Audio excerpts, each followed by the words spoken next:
New Destiny wraps up with a title match main event. You know, Hobo, it's another title match and just kind of another shit show. I mean, what happened out there tonight?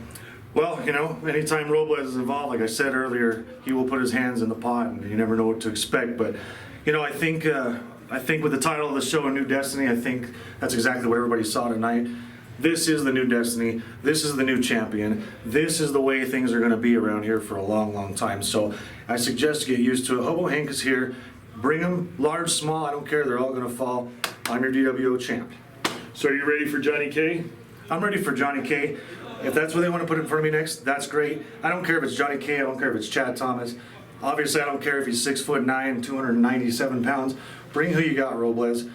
I'm ready for it.